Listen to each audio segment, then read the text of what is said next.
reflecting back on love and being married, it was something beautiful, and it was something that I thought that we would ride till the wheels fell off. We vowed that for each other, right? And people think that you can bounce back. People say they're going to be there for you. Oh, call me if you need me. And let me tell you something. When you lose your significant other, the last thing you know how to do is pick up the phone and ask for help. And then after a while, the phone calls dry up. No one knocks on your door or ring the phone just to check on you to see how you're doing. Today, someone did wake up and became a widow, discombobulated, don't know which way to turn and what lies for them next. Whether they were financially prepared or not, this is a difficult road ahead. And if you know someone, I want you to reach out to them and be there for them because they need you right now. At the end of the day, it seemed like for the last 11 years, I'm shocked at times, right? I had to learn how to get up and do things for myself. But I was reflecting back on Naomi and Ruth. When Naomi really felt bad she felt like she was lost. She was depressed. She didn't know which way to turn, and the only way she could go was to go back home to her family.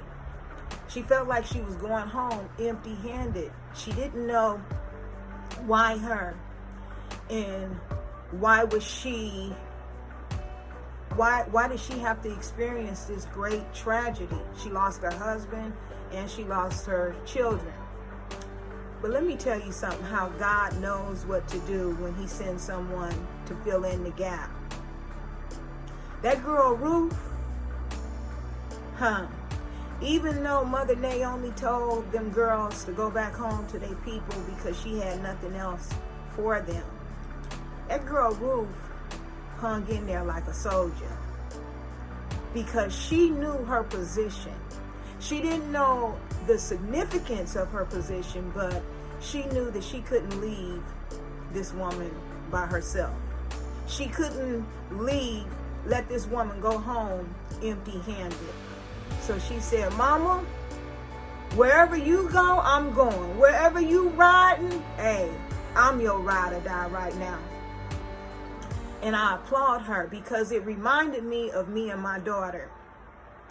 Because what really got me up out of that bed when I wanted to give up, when I found myself staring at the walls, was when my daughter walked in and she said, Mama, I know Dad is gone, but I can't lose you.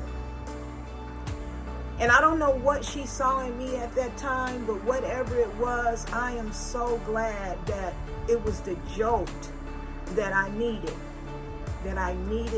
to go on. I wanted to have a pity party. I wanted to question why. And why now? And all of the things, I didn't really have time to grieve at that time because my daughter was a senior in high school. And so she needed me to keep going so she could keep going. She was a daddy's girl, right? Truly. But if it had not been for my Ruth, I don't know where I would be today. Because that girl stood in the gap for me. And I'm telling you, and I'm saying to you, if you've had the opportunity that someone is riding with you and they're trying to be there for you, let them play their position, because you never know what God has in store for the both of you. You may be weak right now where that person is strong, and one day you'll be able to return it to someone else. We all have our breaking moments. We all have our trying times. We all have testimonies that come with tests. But the blessed part is that someone is extending themselves, want to extend themselves to you today. Let them. That's all I can say. And be sweet about it. And don't question, because God got you.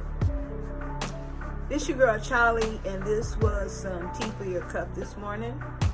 And I just want to remind you that you're not alone. Being a widow is hard, and it's going to be up and down. Some great days, and some days you're not so for sure. But what I'm telling you is that God has a new season that's going to peek through your curtains for you, and that you woke up today and there is a task at hand that has your name on it. Anyway, take care, talk soon, stay safe.